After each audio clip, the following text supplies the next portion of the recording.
Mostly po tayo ngayon. English po ako ngayon. Um, First of all po, I have one word for our gospel for today. The church. Now, my brothers and sisters, we have always been taught that the church is a place of worship and prayer. And we should be, how wonderful are we to thank God that we have such a place. Amen? Now, recently we just passed the season of Lent, and now have been sent the fire of the Holy Spirit and have been sent different languages to start our very first church. And that was the day our church was found. Now, this Bible right here, we think how many BCs and ADs it has been in this generation of this history. We think that, oh, what such an old book that maybe we won't be able to relate to it. But God has made a way for us to understand it here in our modern lives, to understand it, to be able, like, you open any chapter from this book, whatever God's trying to tell you, He's gonna tell you. The Bible has been fit to the modern world that it helps us understand what we are going through right now. Now, to believe that God is there with us is to believe that God has given us a place for only you and Him alone. When, as said in the Bible, when Jesus saw the people who were selling in his father's church, he was furious. He just couldn't do anything but just throw the tables down. And why so? Why would Jesus do so? My dear brothers and sisters, the church is a house of prayer where we can communicate with God. Amen? Amen. Now, I know many of us Catholics here would say, why do we pray? We pray because we need to communicate with God. Is that right? Yes. Now let me put a twist to it. It's the other way around. It's not us trying to communicate with God. It's God trying to communicate with us. Now, when we're trying to pray, we always praise God, we thank God, we glorify Him, and then at every single time we have a prayer, we always have the intentions where we pray for ourselves. Now, when we pray, there are times when we start thinking more of ourselves than more of God. We stop praising, like, the more we start thinking that we need to pray for ourselves instead of praising God. Like, I know, I was here for the worship, and seeing, I don't know when was the last time I came here, but seeing all of you raising your hands, seeing people close your eyes, it's amazing to see this. It's something that you cannot see outside this church. It's only something that is within you and God. Amen.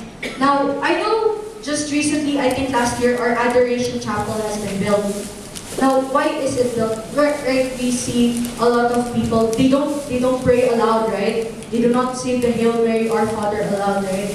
You just hear silence there. All you can hear there is the AC. Now, why is our Adoration Chapel given to us? The same thing as how God wants to connect to us, communicate with us through prayer. It's the same thing why our Adoration Chapel was built. Our Adoration Chapel is there for God to communicate with us. All He asks us to do is listen to Him. Now, I know you're thinking, me as a teenager would just be like, how will we listen to God? We can't even hear Him. You cannot, he doesn't speak to us even when it's really silent in your rooms or in the Adoration Chapel. You're just like, how? How can God communicate with us? My dear friends, it's the Bible. Now, this Bible, this is, I think, just recently a week, one of the missionaries from the Philippines came here to Bahrain and preached to us teenagers because we were wondering why such an Adoration Chapel is so quiet for a prayer. And he said,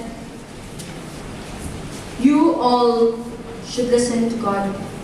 What God's trying to say is, how can you start conversing with God when you're listening to Him? Now, what God does is, He gave us the Bible. Now, what He wants us to do for us to listen to Him is take your time, meditate, keep as much. If you have problems in your head, make it blank. Whatever's in your mind, and hold the Bible. And depending on where you're going to land, just take the Bible. Wherever you're going to land, point on a verse, and whatever verse you pointed at, that's your answer. God was trying to tell you to listen to Him. Now, if you had a problem or anything, the Bible's the answer. God was trying to tell you that I am here. Like, if you have problems, okay, tell me. But there are times when we need to also listen to Him. It's not always about us, my brothers and sisters. Now, my dear brothers and sisters, another thing that this gospel verse tells us is forgiveness through our forgiveness, where our Lord tries to forgive us, is also through forgiveness of others. Now, if you read the Bible, not a single chapter in this whole Bible has nothing about forgiveness. Every single chapter has something about forgiveness. We all know that. And right, God gave us 10 commandments, and I think during those days, people are just like, why give 10? Why can't you give us something less? Why can't you make it smaller? And then Jesus came with 2 great commandments, and one of the great commandments is, love your neighbors as yourself. Amen.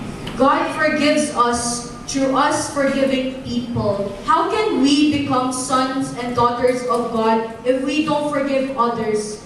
If every single time we start to feel guilty when we see that person, how can we start to reconcile with God if us ourselves, we cannot forgive?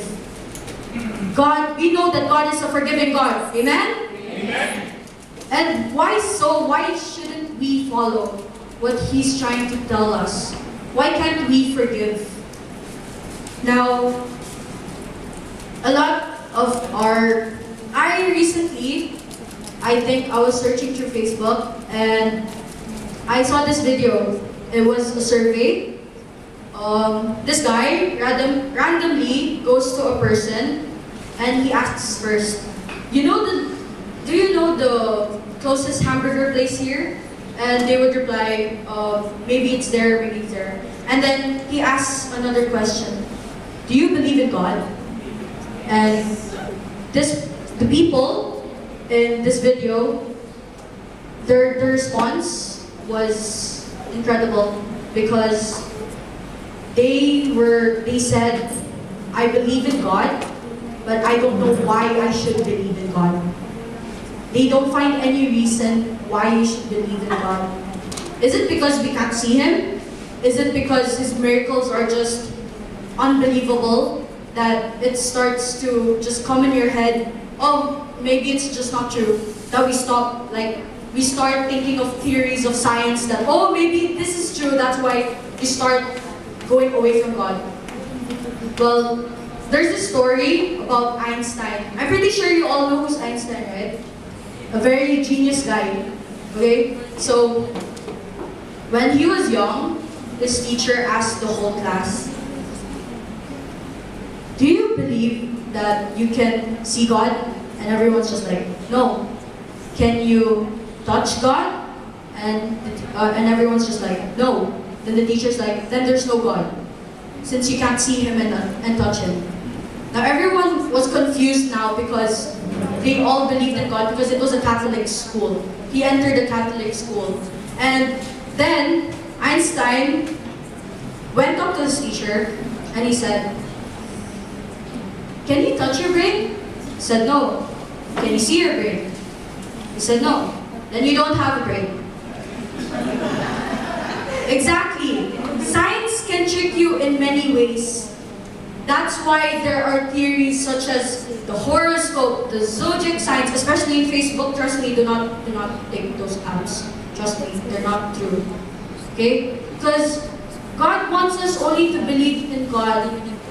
Why else? There are many things that will stop you to stop believing in God, to bring you away from His relationship with God. Why so? Because the devil is always there. He sees your faith in Him. The more problems you have means the more you have faith in God. The more problems you have, the more you trust in God. Amen? Now, my dear brothers and sisters, why do we doubt in Him when all we have to do is believe? That's all He asks from us. God is the reason why we are all here on this earth. Why do we have to doubt Him? All He asks us to believe. All He asks is prayer. Now, as I said, prayer is God communicating to you. Like how He said, I give my all, right?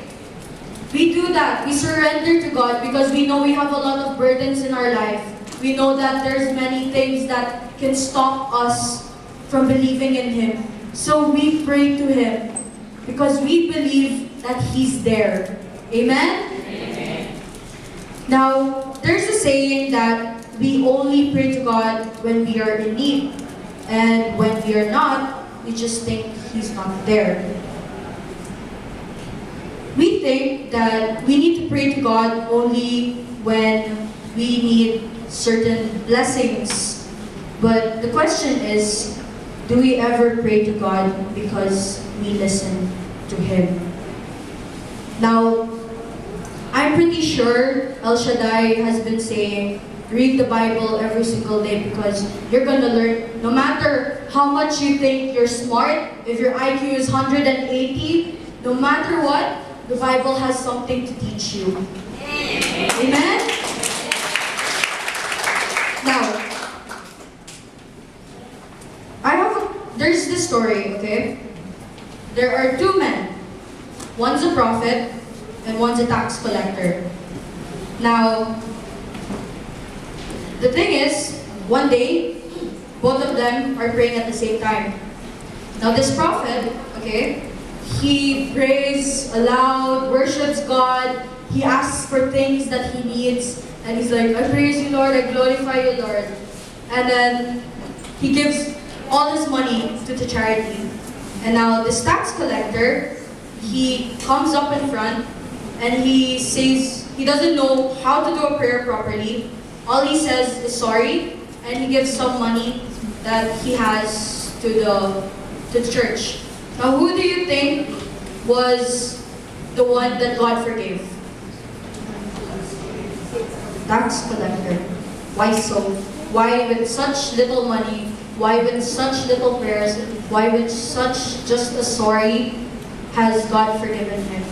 Because he sees the sincerity in the tax collector. He sees that he's guilty for all he's done. He sees that he wants to have a change in his life. And that's why God forgives us. He doesn't forgive us because we say it aloud that we praise Him and we thank Him. He forgives us because He sees the sincerity in us.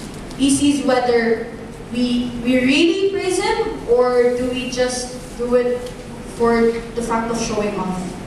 He sees it. Only God can see it. Other people around you, left, to right, back, or front, can't see it. But only God can. Amen? Amen. Now, before I conclude this Bible reflection, I have a bit of testimony about the Bible verse. So, about, I think, grade 4 or grade 5, I was a very prayerful person. Before we go to bed, me and my mom would pray almost every night. And then I would have a time of prayer even during the afternoon. And then I would be like, okay, it's time to pray. I was excited for prayer during those days. But then as I grew older and older and older and older, well, I eventually eventually started losing faith because the teenage, that's the time when the devil tries to get your faith out from God. So I think I started having my phone when I was like first year high school, and then my mom would just say, "Joyce, let's pray." No, wait. I have to make my status first. Wait, praying. Hashtag pray for God. I would do that because I would think, oh, let me show off that I'm praying. I would think that was such a cool thing that people would be like, oh, Joyce, you're so holy. Did you see your status? You're praying. That's what they would think. But then, after a while, an incident happened. I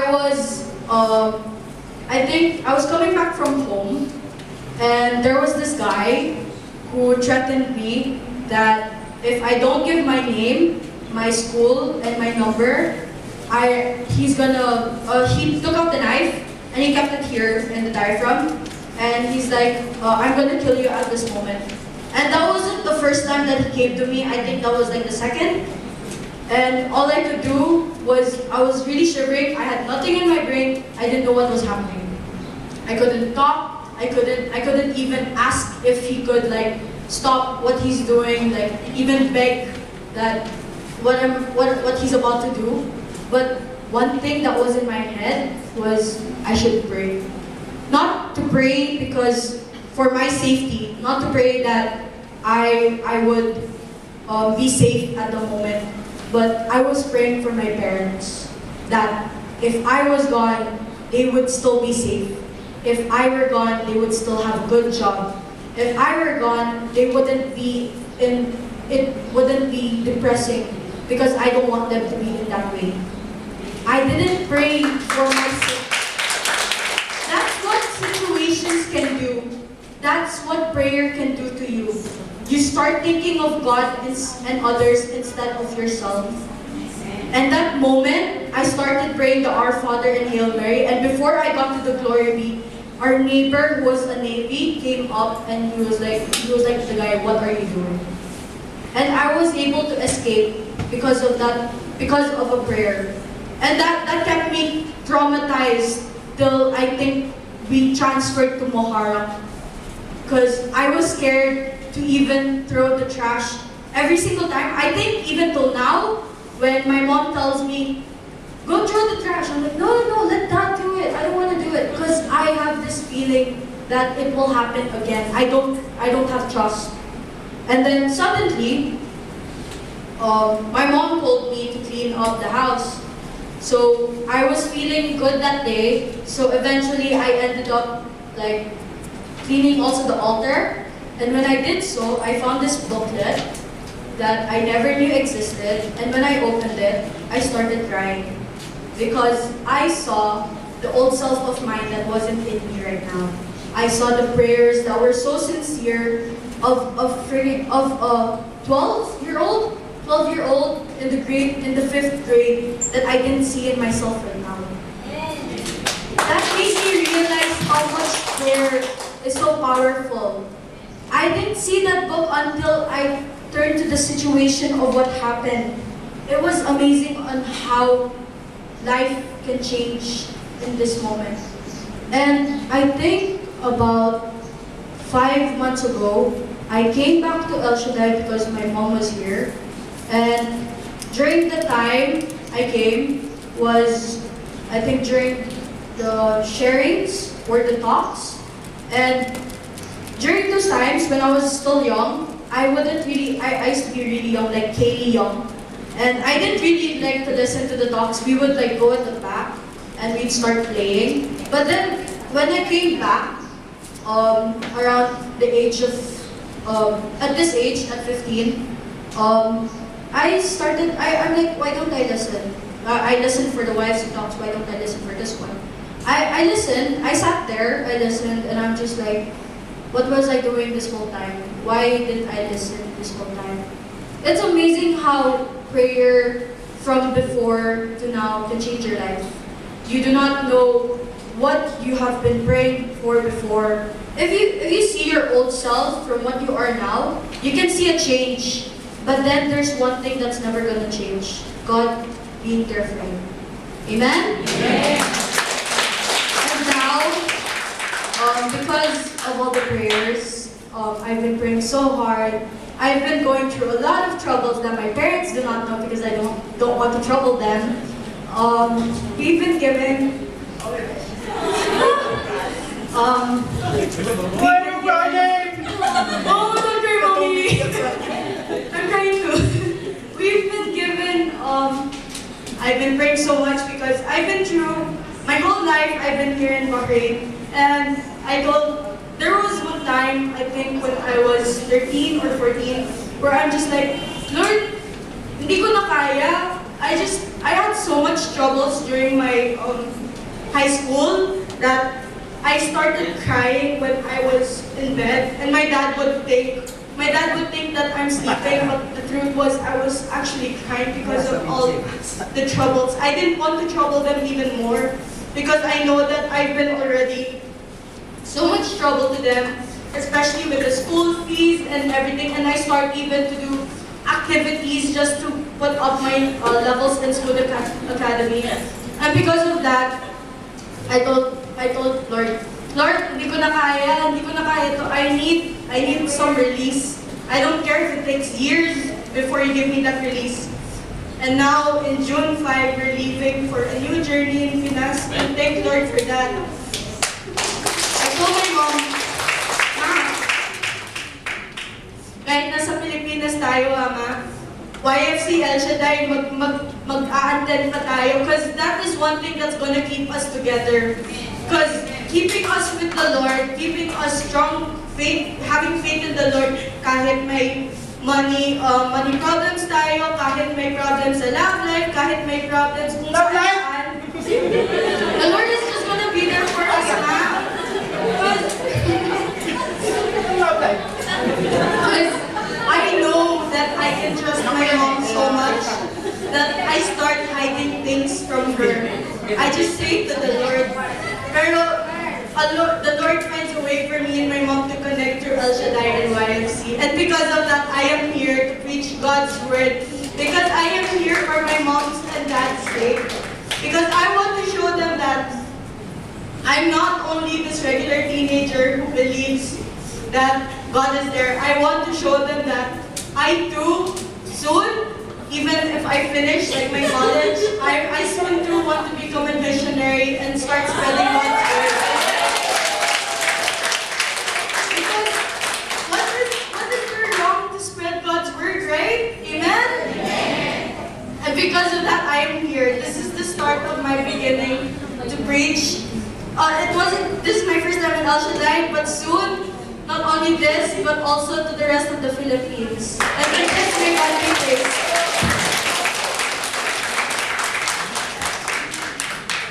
Amen.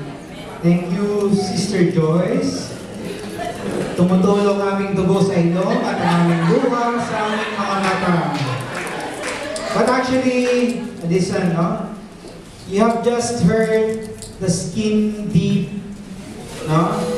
Na pagkakaintindi ni Joyce sa kanyang buhay, no? Maliit po lang yan, nakita ko na yan dito, no? Dito na siya lumaki sa El Shaddai.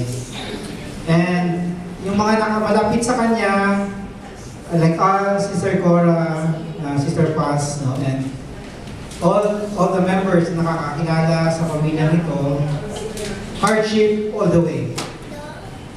Wala pong araw na hindi sila dumaan sa paghihirap sa buhay. Hardship all the way. No? It's lucky enough that Sister Joyce strived. Kaya sa mga kabataan na nandito, mga magulang, mga ano, kayo ay mapapalad pag may mga anak kayo na nag-i-strive. Nag-i-strive ka, sabi sa sarili niya, hindi ako papapekto sa buhay na ganito. I will build my own self, and I will stood proud to both of my parents, to my relatives, at sa community na kinakaharapan niya. At yun nga, meron pa siyang stalker. No? Tinutukan siya ng stalker niya. Hindi ba naiintindihan? Kasi English eh. Sinabi niya mayroong tumutok sa kanya. Stalker yun. Isang panang walang magawa sa buhay, nagandahan siguro sa bata, ay lagi siyang sinusundan. At eventually sinundan siya sa bahay nila sa Hura. No? O sa Rastuman, or whatever. Saan mo kayo nakatira? Okay? At totoo yun, sinabi niya, no? She just prayed, not for her safety. She prayed for the betterment of the family. No? Hindi kaina yan, no? Nag-iisang anak. No? So, si Sister Paz, yung nanay niya, is one of the founder of this chapter. Kung hindi dahil din sa kanila, wala din itong chapter na to. At during that time na sila ay namumuno, napapunta nila si Bishop Bacani dito. No? It's a big V.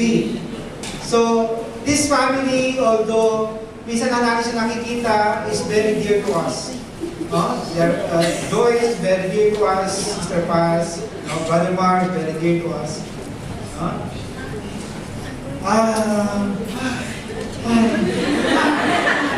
Kaya nung sinabi niya, meron siyang love life para ako nagalit.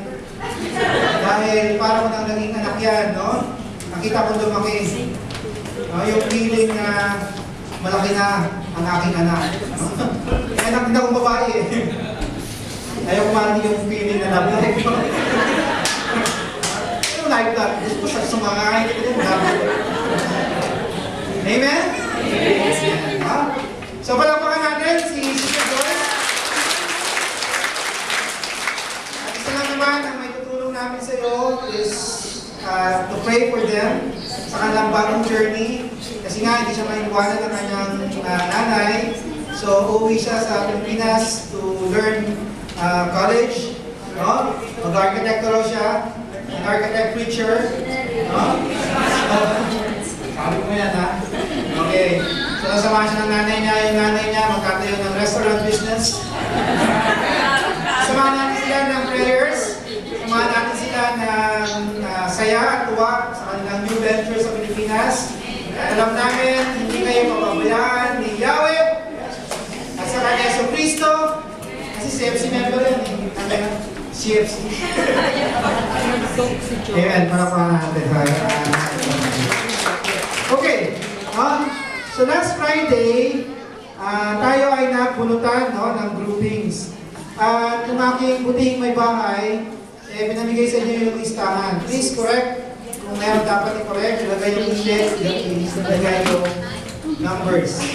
Okay. Ano yung significant ng ating grouping? So next Friday, dahil napakadami natin activity, no? Next Friday, ang activity ng mga prayer partners ay pumunta sa Adari Park. To celebrate, makinig mo na po. To celebrate the 118th Independence Day of the Philippines. Alright? Sa Adari Park. No? So sabihin na natin yung activity is until 3 or until 4. So, wala tayong gawain. Dahil may activity rin dito, no? Meron dito food bazaar. No? And celebration sa ano? Sacred Heart, no? At saka tulong natin para sa cathedral. Okay. So, sabihin natin yung activity, at saka holy hour pa yun. So, ipipipit tayo sa mga schedule. Baka wala na yung evangelization, no? Kaya, the core council decided na pagpaliban muna yung gawain. Pero, pagdating ng 4 o'clock, pagdating ng 3 o'clock, or 4 o'clock, kung alam mo, mag-usap-usap-usap, no? Ay magkukonvene yung mga groups. Okay? Yung mga group leader ay bubunot ng number at saka ng araw. Yung araw signifies kung sino yung patron saint na kukunin ninyo or gagawin ninyo para sa group ninyo. So Monday, Tuesday, Wednesday, Thursday, Friday, kung sino yung patron saint na pipiliin nyo ng araw na yon. Okay? Yung number ay 1 to 7. Ang ibig sabihin ng number na 1 to 7, starting next Friday. Anong next Friday ng June 3? Kung sino yung makabunot ng number 1, siya ang magpapacilitate, mag-supplication, mag-preach about a Bible verse, at magpo-contrition. So, ibig sabihin, yung grupo na mapipili na magiging number 1 will start on June 10 to facilitate the gawain. Okay? So, isa lang naman. Makinig muna, para malinaw po, no? Malinaw. Andito ako sa June 3 din, nandito ako, no? Or mga 2 o'clock to 6 o'clock, nandito kami, the service ministry, kasi meron namang misa eh, no? So, nandito kami. Ang pipiliin ng preacher ay dapat yung nakapag-LSS na. Okay? Ang pipiliin na mag-preach ay dapat naka-LSS na. So, kung ikaw ay napili ng grupo mo na mag-preach, no? About a Bible verse, meron tayong workshop, no? Sa June 3. Okay? May workshop tayo sa June 3. So, malinaw. Magpupunutan kung ano yung schedule ninyo sa pagpapacilitate ng gawain. No? Ito ay para masubukan nyo naman mag-facilitate ng gawain. As a group.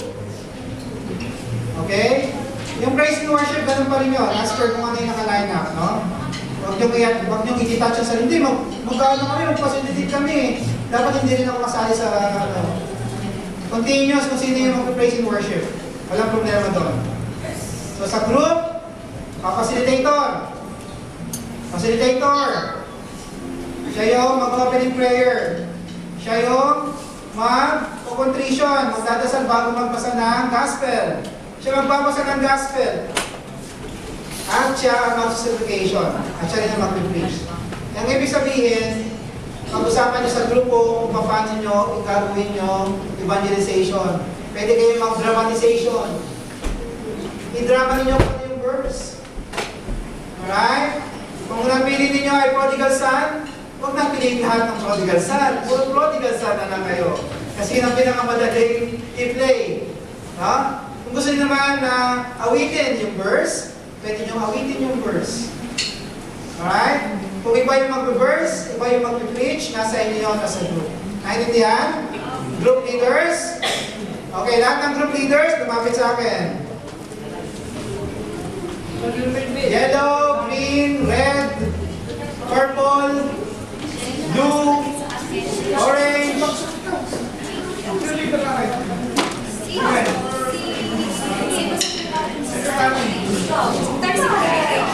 Ito kayo ah. Oh, leader yan.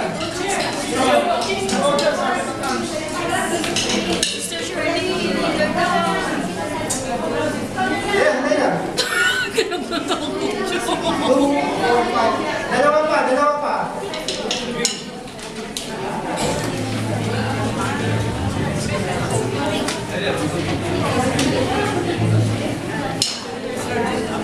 Of course.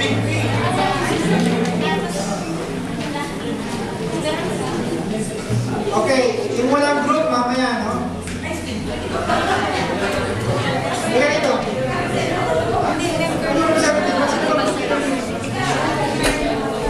Punot.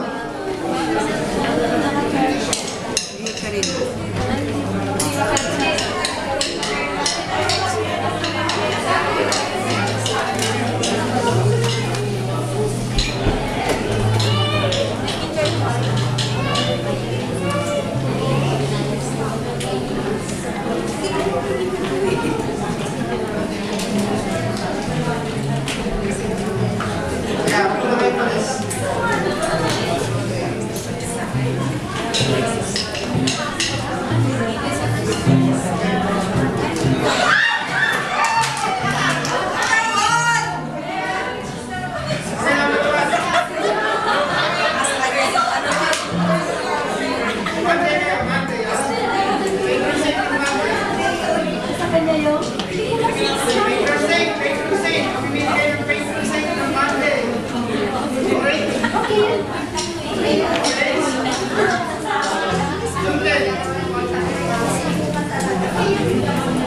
Number 2.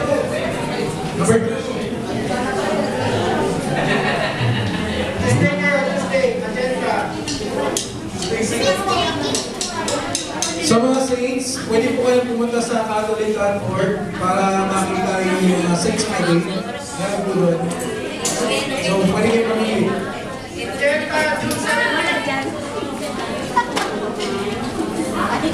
Pipila na lang sana.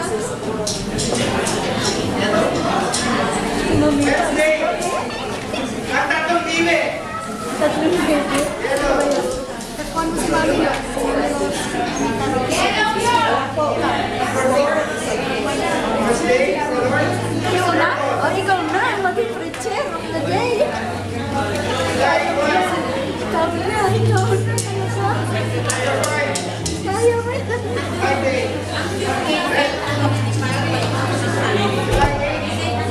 Ay, nagpapila pa rin.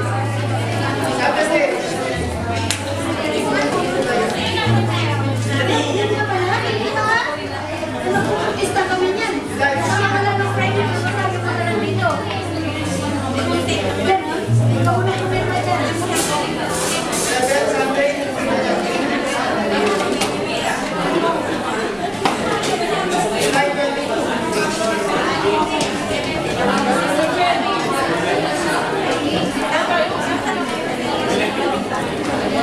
Okay, makinig po. Makinig po sa mga groups. Ano tinutututan mo dyan? Number 1, Monday, Orange, June 10. Number 2, Tuesday, Magenta, June 17. Number 3, Wednesday, Yellow, June 24. Number 4, Thursday, Purple, July 01. Number 5, Friday, Red, July 08. Number 6, Saturday, Blue, July 15. Number 7, Sunday, Green, July 22. Any question? Sino walang grupo? Tayo. Sino po walang grupo? Tayo. Kung hindi pa po kayo napipili, punta po kayo sa harapan. Kung walang grupo, pumunta po dito sa harapan.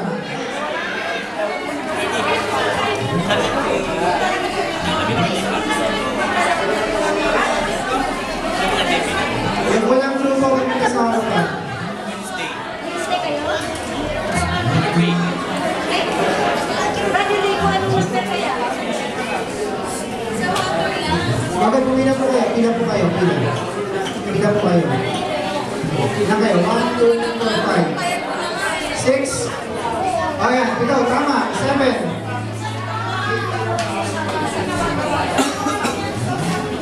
Nasaan mo? Nasaan?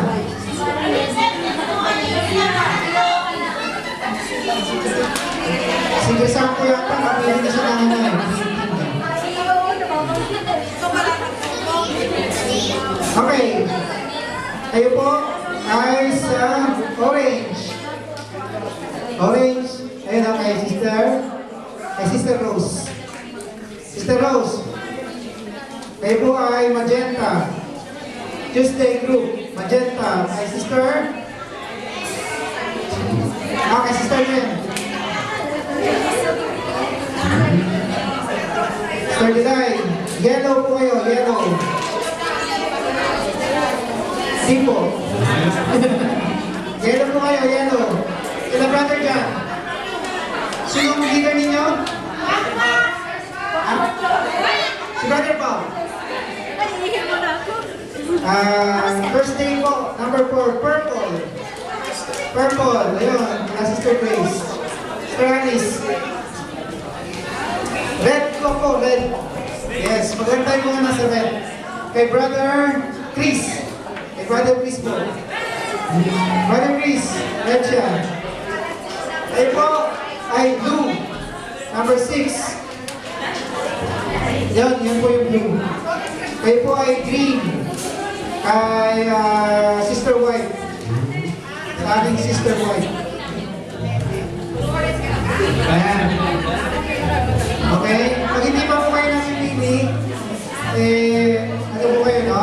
Pumunta po kayo sa amin para to do.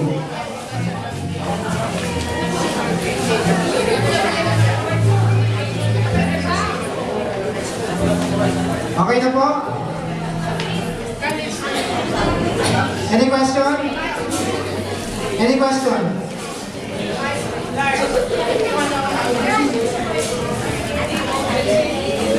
Any question? O, isang tip sa pag-select ng Bible verses. We prepare kung ano yung reading no Friday na yon ang i-reflect ninyo. Kasi ang binabasa dito sa church ay reading ng Sunday Mass. Okay, sa mga leaders, kung ang i-reflect ninyo ay reading, pwede rin reading ng group day ninyo. Kunyari Monday, kung anong reading ng Monday, maraming maraming paraan to select a proper reading. Kaya napagkasunduan ng grupo ninyo na gusto ninyo reading tungkol sa ikapo. O di yun ang inyong i-focus tungkol sa ikapo. Nibigyan namin kayo ng team. Okay, so next Friday, you have to convene your group.